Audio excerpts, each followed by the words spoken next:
Vous êtes nombreux à choisir Walfadjri pour vous informer. Bonsoir et bienvenue dans ce journal de 20h. Dont voici les grandes lignes. Drama à Saldé, c'est dans le Fouta. 3 personnes d'une même famille périssent dans le fleuve. Le pirogue a chaviré ce dimanche en début d'après-midi. Lorsqu'elle revenait des champs, 2 autres ont réussi à s'échapper des eaux. La représentante de Pastef à Keur Massar assassinée dans la nuit du samedi au dimanche. Ses proches et parents demandent que la lumière soit rendue à la victime Mariama Sagna, qui a assisté samedi au meeting de son leader Ousmane Sonko dans sa localité. Et puis Moussa Sy invité à céder son fauteuil de maire des obtenu grâce à Tahaou Dakar, une demande des proches de Khalifa Ababakar Sall qui estime que l'édile des Parcelles Assainies doit savoir raison garder. Le développement de tous ces titres, c'est tout de suite.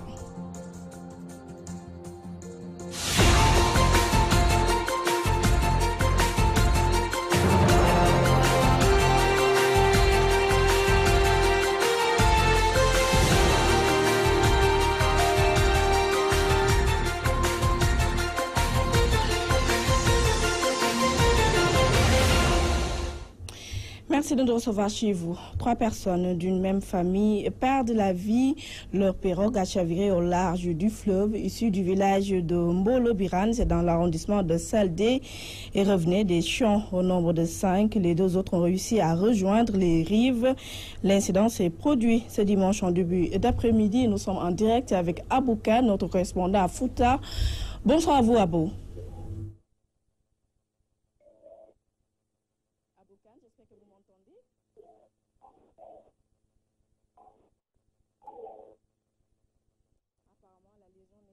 Voilà, Khadifila, vous l'avez bien dit. Il faut dire donc que c'est la grande consternation ici dans le village de Mbolo-Biran, une localité située dans l'arrondissement de Saldé. En cause, c'est une pirogue qui avait à son bord 5 membres issus d'une même famille, à savoir la famille Abou Moussa Sy de Mbolo-Biran. Tous des hommes, ces 5 personnes qui s'étaient rendues tôt ce matin au champ, au moment de leur retour vers les environs de 14h voire 15h, ce dimanche, avaient toutes pris place dans cette pirogue. C'est au beau milieu du fleuve que la pirogue a chaviré. C'était le sauve plutôt général. Bilan de ce chavirement, 3 morts sur le coup et 2 rescapés, vous l'avez dit. Ceux-là qui ont perdu la vie ne pouvaient pas nager et étaient âgés entre 22 ans, 17 ans et 8 ans. Quant aux 2 rescapés, tous des hommes, âgés de 35 ans et 28 ans, qui savaient bien nager, ont atteint la rive bien portant.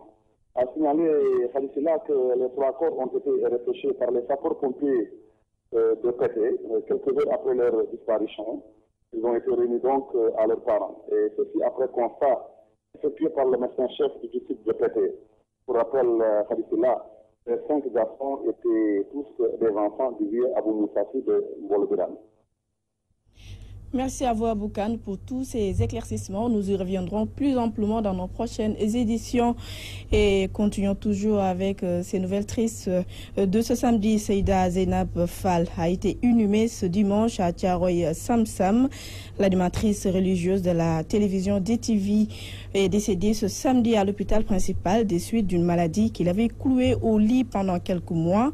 À la levée du corps, les témoignages sont unanimes. Une femme pieuse dévouée à la cause de l'islam, protectrice des Nongodara, une grande conférencière s'en est allée. Soit légère, nos condoléances à la Oumma islamique et à nos confrères de la DTV. Une autre triste nouvelle, l'honorable député élu de Benno Bokk Yakaar, Khady Ndiaye, vient de rendre l'âme. Le parlementaire a été élu sur la liste départementale de Fatigue. Nous y reviendrons dans nos prochaines éditions. Parlons maintenant de l'assassinat de Mariama Sagna. Émoi et consternation chez la famille de la défunte responsable du parti Pastef à Keur Massar. Proches et parents de la victime exigent que toute la lumière soit faite sur cette affaire. Voici Ibrahim Kabirou Mbodj, Ibrahim Kabirou Diédiou, frère de la défunte, au micro de Théodore Semido. Mariama Sagna a été victime d'une attaque qui lui a été fatale dans sa maison. Immédiatement, je me suis levé et je me suis rendu sur les lieux. Et sur place, j'ai trouvé les gendarmes avec une maison barricadée en train de faire des enquêtes. Elle a perdu la vie par étranglement. On a constaté que le téléviseur a été emporté et son portefeuille également a été jeté dehors. Et bon, c'est juste ça. Et comme nous ne sommes pas entrés à l'intérieur, d'après ce que les enquêteurs nous ont dit, que l'armoire a été également touchée. Son mari était avec nous hier en réunion de famille. C'est un coup dur parce que c'est une femme vraiment qui se bat. Et bon, je n'ai même pas les mots pour vraiment qualifier la bravoure de cette dame, mais c'est une grande part. C'était Ibrahim Kabirou Djedjou, propos recueillis par Théodore Semedo. En meeting à Kermassar, le leader du parti PASTEF ouvre le feu sur le régime du président Macky Sall et sur Ahmed Khalifa Niasse et accuse le ministre de l'Intérieur, Ali Ngouille Ndiaye, d'avoir perpétré un complot en envoyant des gendarmes chez sa famille installée à Ziguinchor dans le but de l'intimider. Ousmane Sonko est au micro de Théodore Semedo. Dans le système, il y a toutes sortes de brigands. Il ne faut pas penser qu'il y a des brigands que dans la politique. Il y a des brigands qui ont des casquettes de religieux. Vous aviez vu avant-hier même quelqu'un qui se dit religieux et qui avait créé un parti religieux qui s'appelait Hezbollah. Et ce dernier avait même voulu prendre le pouvoir par force et imposer un pays islamique. On a vu quelqu'un qui, quand il va en Iran, leur dit qu'il est chiite. On lui donne de l'argent, des milliards et il ne remet plus le pied. S'il va en Arabie Saoudite, il leur dit qu'il est wahhabite. Ces derniers lui remettent de l'argent et il leur montre le dos. S'il va chez Kadhafi, il lui dit qu'il est petit-fils du prophète en même temps que lui. Ce dernier lui a remis de l'argent et il revient ici au tranquillement. C'est quelqu'un qui a la main trempée dans tout ce qu'il y a de complot en Afrique et également ici au Sénégal. Et ce sont ces derniers que vous entendez parler à gauche, à droite, parce que tout pensant qu'on a leur dossier. Ces derniers qui parlent à gauche, à droite que pour leurs intérêts. Moi récemment, on m'a donné beaucoup de leurs informations. En 2011, il a manipulé Abdoulaye jusqu'à ce que l'ancien président lui octroie 165 hectares au niveau de la Grosse, 1,650 000 mètres carrés. Nous qui sommes ici présents pourrions bénéficier avec cette surface-là tout un chacun de terrain. Vous avez vu ce qui s'est passé récemment à Ziguinchor où Ali Ngouille Ndiaye a envoyé des hommes de tenue chez le domicile de mes parents. Et il justifie l'envoi de ces policiers par le fait que la brigade de recherche ne doit pas intervenir en Casamance. Et on nous dit que c'est ce monsieur qui doit organiser les élections. À cela s'ajoute que le fait qu'il a fait des magouilles jusqu'à donner notre pétrole à Franck Timis. Et ce sont ces révélations qu'on a fait à son égard qui fait qu'il ne peut pas nous gober. Regardez Kermassar en termes d'infrastructure, c'est lamentable. En termes de sécurité, n'en parlons pas. Avant-hier même, on a tué un contrôleur de la douane ici. C'est ça la situation réelle. Et cette situation qui prévaut aussi bien à Kermassar qu'ailleurs. Nous, tout ce qui nous préoccupe, c'est de trouver des solutions à ça. L'état de santé du jeune Omar Ouad, agressé par les militaires français, inquiète sa famille et proches. Face à la presse, à la place de l'Obélisque, le collectif pour la justice et contre les violences policières accuse l'État du Sénégal de complaisance et exige la lumière sur tous les cas de violences policières. Mamadou Dieye a assisté à leur rencontre. Privé de marche par les forces de l'ordre, le collectif pour la justice et contre les violences policières déplore cette attitude et se montre plus que jamais déterminé à aller jusqu'au bout de son combat. Nous sommes ici pour exprimer toute notre colère devant l'interdiction, la troisième interdiction d'une manifestation organisée en soutien à la famille de Omar Ouad, mais organisée également en soutien aux familles de Eliman Touré, de Abdoulaye Timera, de Pape Sarr, de Seck Ndiaye, de Fallou Sène et de toutes les autres victimes des violences de la police, de la gendarmerie, des militaires, etc. Pour le cas Omar Ouad, agressé récemment par des militaires français, le collectif revient sur l'état de santé de la victime et exige son évacuation. Même nous rappelons que Omar Ouad a été frappé par un objet contondant, il a eu une fracture crânienne, il est dans le coma depuis le 16 septembre et sa situation nous préoccupe. Elle nous préoccupe d'autant plus que les Sénégal sont très mal lotis. Nous rappelons que Omar Ouatt a dû être transporté hors de l'hôpital de Fann à 2 reprises pour faire son scanner. C'est pourquoi la famille exige son évacuation. C'est pourquoi nous, les démocrates, nous, le collectif pour la justice et contre les violences policières, à côté de la famille, nous exigeons son évacuation. Malgré l'arrestation de l'auteur présumé de l'agression, le collectif pour la justice et contre les violences policières ne compte pas enterrer la hache de guerre avant d'obtenir gain de cause sur l'ensemble de ses doléances. Nous estimons que Omar Ouatt, Pape Sarr, Abdoulaye Timéra ont droit à la vérité. Nous pensons que Fallou Sène, Balla Gaye ont droit à la justice. C'est pourquoi nous allons continuer à aller à l'ambassade de France. Mais au-delà de l'ambassade de France, aujourd'hui, le procureur de la République constitue aujourd'hui une cible parce qu'il est complice. Il est complice en fait de l'État qui veut en fait renforcer l'impunité dans ce pays. Il est complice des policiers pour éviter que justice soit faite. Pour mémoire, Omar Ouatt, toujours dans le coma, a été agressé par 6 militaires français suite à une altercation. Et puis, Madi Kenya n'a jamais quitté le Parti démocratique sénégalais. Révélation d'une délégation du PDS et de ses alliés qui ont rencontré le Khalif général des Mourides. Selon le porte-parole, le Khalif a promis une médiation afin de rapprocher les deux hommes. Voici Cheikh Abdou Baradoli Mbaké qui s'est entretenu avec Mamoudou Matarsar.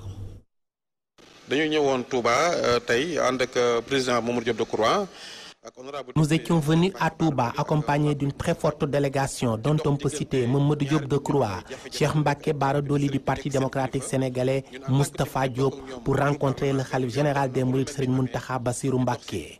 Nous lui avons fait part de notre profonde inquiétude sur les dissensions intervenues entre le président Wade et son fidèle ami et lieutenant Maître Madické Niang.